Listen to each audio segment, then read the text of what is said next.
చిరంజీవి గారిని మాట్లాడవలసిందిగా రిక్వెస్ట్ చేస్తూ ఎవ్రీబడి ఎల్స్ టు దయచేసి కోఆపరేట్ చేయాలి. Everybody please to get down the stage. Hello, మరొకసారి అందరికీ నమస్కారం. ఎందుకంటే ఈరోజు నేను వచ్చింది ఇన్ఫ్లుయెన్సర్స్ అందరినీ మీట్ అవ్వడం కోసంగా, వాళ్ళతోటి మాట్లాడడం కోసంగా. బట్ తర్వాత ఏమైపోయిందంటే విజయ్ దేవరకొండ గారు నేను కలిపి ఇది ఇంటర్వ్యూలో అయిపోయింది కాబట్టి నాకు ఎందుకు ఎక్కడో అసంతృప్తిగా ఉంది. నా గురించి చెప్పుకోవడానికి కాదు ఇక్కడికి వచ్చింది, మీ గురించి తెలుసుకోవడానికి, మిమ్మల్ని మరింత అట్లాగే.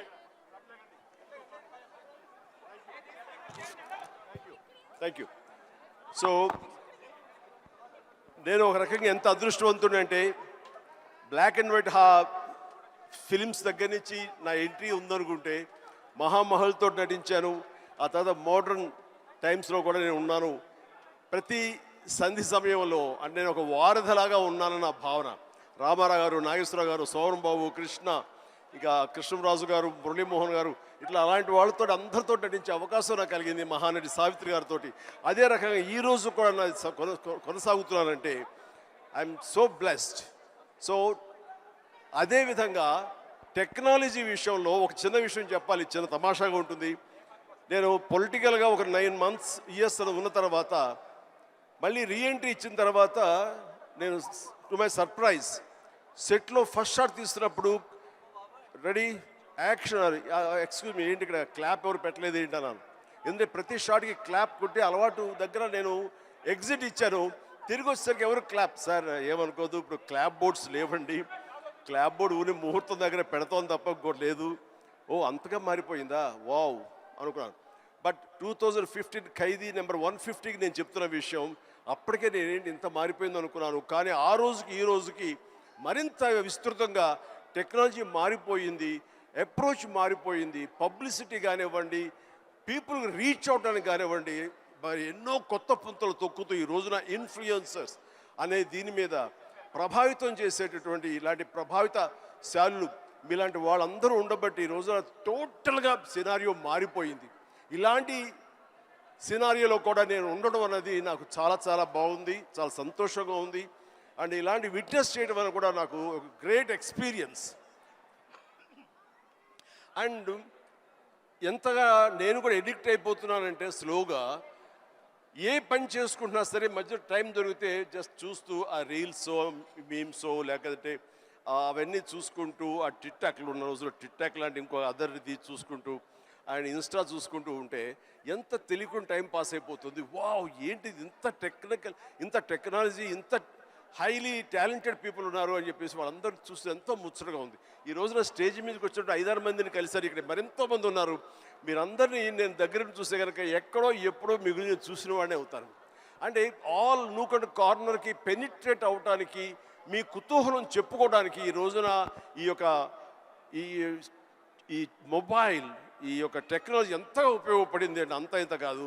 ఇది మీకు డబ్బులు తెచ్చిపెట్టడమే కాకుండా మీకు కీర్తిని, గుర్తింపు కూడా తీసుకొచ్చింది. కాబట్టి ఇలాంటి దాన్ని చక్కగా వినియోగించుకుంటూ మీరు మీ కుటుంబానికి ఉపయోగపడుతూ ఫైనాన్షియల్గా మీరు స్ట్రెంగ్తన్ అవుతూ తద్వారా మీరు సెలబ్రిటీస్ అవుతూ ఎక్కడికి వెళ్ళినా సరే గుర్తింపు తెచ్చుకుంటూ ఉంటున్నారు. చాలా బాగా వినియోగించుకుంటున్నారు. దీన్ని మరింత పాజిటివ్ సైడ్ 10 మందికి ఉపయోగపడే విధంగా మీరు ఇది వినియోగించుకుంటూ ముందుకు వెళ్ళగలగాలి. ఇలాంటి వాళ్ళందరూ గైడెడ్ మిసైల్స్ లాగా ఉన్నారు. ఒక్కొక్కడు మిసైల్ లాంటి వాళ్ళు ఇన్ఫ్లుయెన్సర్స్. అలాంటి ఇన్ఫ్లుయెన్సర్స్ అందరినీ కలిపి ఒక వేదిక మీద తీసుకురావాలి, ఒక చోట ఒక అసోసియేషన్, ఫెడరేషన్ కింద వీళ్ళందరినీ ఉంచాలని మన ప్రసాద్ గారు, ఏబిఎన్ ప్రసాద్ గారు ఆయన నిర్ణయించుకుని కొంతమంది తోటి, అలాగే శేఖర్ గారు, ఇలాగా కొంతమందితో లోకేష్, శ్రీనివాస్, ఇలాంటి కొంతమంది, దివ్య, కోడి దివ్య అండ్ ఇలాంటి వాళ్ళందరూ కొంతమంది ఒక గ్రూప్గా ఏర్పడి మేము వాళ్ళందరికీ ప్రొటెక్షన్గా ఉంటాము, వాళ్ళకి కావాల్సినటువంటి జీవిత బీమా కానివ్వండి, హెల్త్ కార్డు సంబంధించినవి ఇవన్నీ ఇస్తూ వాళ్ళకు భరోసాను కల్పిస్తూ వాళ్ళకు ఒక గుర్తింపుని కలగజేస్తూ వాళ్ళందరికీ ఒక అసోసియేషన్ ఉన్నామంటే ఆ బలం వేరు.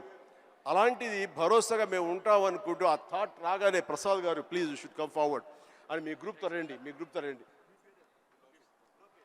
లోకేష్ వీళ్ళందరూ కూడాను చాలా ఎన్ని కష్టాలు రావచ్చు, వాళ్ళకి ఎదురు ప్రతికూల పరిస్థితి కూడా ఉండొచ్చు, వీటిని అధిగమించి మనం చెయ్యాలి అని నిస్వార్థంగా ఇంతమంది ఇన్ఫ్లుయెన్సర్స్ ఉన్నారు. ఇది పవర్. వీళ్ళందరినీ గైడెడ్ మిసైల్స్గా ఛానలైజ్ చేయాలి. Then they will become very influential అవుతారండి. సో అలాంటివి తీసుకొస్తున్నారు. మీరు రావాలి చిరంజీవి గారు. మీరు వస్తే కనుక ఖచ్చితంగా దీనికి ఒక ఇది ఏర్పడుతుంది, గుర్తింపు వస్తుంది అని అన్నప్పుడు నాకు దీని గురించి ఏమి తెలియదు సార్, నన్ను ఎంత ఫిట్ అవుతానంటే ఈయన అంటారు, మీరే పెద్ద ఇన్ఫ్లుయెన్సర్ సార్, మిమ్మల్ని చూసుకుంటూ ఈ ఇండస్ట్రీకి ఎంతోమంది వచ్చారు. ఈ రోజున 90% డైరెక్టర్స్ చూసుకున్నా, 90% యాక్టర్లను చూసుకున్నా, ఎవరు చూసుకున్నా సరే మనం ఏమీ కాకపోయినా సరే అంత అవ్వచ్చు, ఆ ఎత్తుకు వెళ్ళొచ్చు అనడానికి చిరంజీవి గారు మీరు ఎంతోమంది ఇన్ఫ్లుయెన్స్ చేశారు. సో మా ఇన్ఫ్లుయెన్సర్స్కే మీరు పెద్ద ఇన్ఫ్లుయెన్సర్. మీరు ఈ ఫంక్షన్ రావడం అనేది సబబు. వచ్చి ఒక ముక్క చెప్పినా ఏం చెప్పినా వాళ్ళకి వెనకాల మేము ఉన్నామని ఒక్క మాట మీరు అంటే కనుక వాళ్ళకుండే భరోసా వేరు, వాళ్ళకుండే ధైర్యం వేరు అని చెప్పినప్పుడు ఎస్ నేను వస్తాను. ఎందుకంటే ఈ చిన్నపాటి ఎంకరేజ్మెంట్ వాళ్ళకి ఎంత బలాన్ని ఇస్తుంది, 1000 ఏనుగుల బలాన్ని ఇస్తుంది. వాళ్ళు ఉండేటటువంటి ఆ హిడెన్ టాలెంట్ మరింత వ్యక్తపరచుకోవడానికి, మరింత బయటికి తీసుకొచ్చి ఈ క్యాటర్ చేయడానికి, 10 మందికి అది వ్యక్తీకరించడానికి ఎంతో దోహదపడుతుంది. ఆ రకంగా మీ యొక్క కళలు ఆపద్దు, మీ ప్రయత్నాలు ఆపద్దు, మీ క్రియేటివిటీకి మీరు ఫుల్ స్టాప్ పెట్టద్దు. ఇట్ ఈస్ ఆన్ గోయింగ్ ప్రాసెస్గా చేస్తున్న ఎంత మీరు చర్న్ చేస్తే అంతకంతగా అది బయటకు వస్తుంది. దాన్ని 10 మందికి చేయండి. All the very best. Thank you. కానీ దీనివల్ల చిన్న గొడవ జరుగుతాయి మాకు ఇంట్లో, అది చెప్తాను. మొన్న ఫైనాన్షియల్ ఇయర్ ఎండ్ మా ఆడిటర్స్ కూర్చున్నారు, లాయర్లు కూర్చున్నారు, మా అకౌంటెంట్లు ఉన్నారు. నేను ఒక టేబుల్ మీద కూర్చాను. పవర్ పాయింట్ ప్రజెంటేషన్ జరుగుతుంది విజయ్ సార్. కూర్చున్న తర్వాత నేను చూసుకుంటున్నాను, వాళ్ళు చెప్పేదేమో కొంచెం టెక్నికల్గా మాట్లాడుకుంటున్నారు, మనకేమో అంత ఎక్కలేదు. ఇలా చూసుకుంటున్నాను, వాళ్ళు చూపిస్తున్నారు పవర్ పాయింట్. నేను కెలుక్కున్నాను. నేను చూసి ఏం తెలుసా, మా పాప నేర్పింది తమిళనాడులో విలేజ్ కుకింగ్ అని. ఎల్లారు వాంగ ఆల్వేస్ వెల్కమ్స్ యూ అని.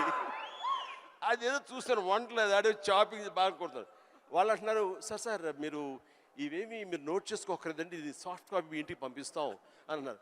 ఓహో అలా అనుకున్నారు, మీకు అలా అర్థమైందా అని చెప్పాడు. అట్లాగా ఏ పని కుదురుగా చేసుకోనివ్వట్లేదు. ఆఖరి ఇంట్లో సంస్థ అది కూడా పాడు చేస్తున్నారు. ఇలా అయిపోయింది మీ ఇన్ఫ్లుయెన్స్ నా మీద, ఇంత ప్రభావం చూపిస్తుంది. కాబట్టి ప్లీజ్ నేను కొంచెం అంత ఎడిక్ట్ అవ్వకుండా జాగ్రత్త పడడానికి ప్రయత్నం చేస్తాను. కానీ నాలాంటి వాడిని కూడా ఎడిక్ట్ అయ్యేలా చేయగలిగిన సత్తా మీకు ఉంది, చెయ్యండి. అండ్ తద్వారా మీరు ఆర్థికంగా పరిపుష్టత ఏర్పరచుకోండి, మీ కుటుంబానికి చేదోడు వాదోడుగా ఉండండి. మీరు సంపాదించిన దాంట్లో కొంత మొత్తాన్ని సొసైటీకి మీరు ఏర్పాటు చేయండి, వెచ్చించండి. తద్వారా మీ వల్ల సొసైటీ బాగుపడుతుంది, ఎంతకంతో లబ్ధి పొందుతుంది. తద్వారా ఉభయత్ర ఉపయోగం ఉంటుంది. కానీ ఈ రోజున వీరు చేస్తున్న గ్రూప్ చేస్తున్న ప్రయత్నం ఇది మరింత బలోపేతం అయ్యి ఇప్పుడు తెలుగు సంబంధించినటువంటి డిజిటల్ మీడియాగా ఏర్పడింది. ఆ తర్వాత ఆల్ స్టేట్స్ వాళ్ళందరూ అప్పుడే ఉత్సాహం చూపిస్తున్నారు. వాళ్ళందరూ కూడా ఒకే వేదికలాగా, ఒకే ఫెడరేషన్ లాగా ఏర్పడితే ఆ బలం వేరు, దాని యొక్క ప్రభావం వేరు. So all the very best, good luck, God bless you all.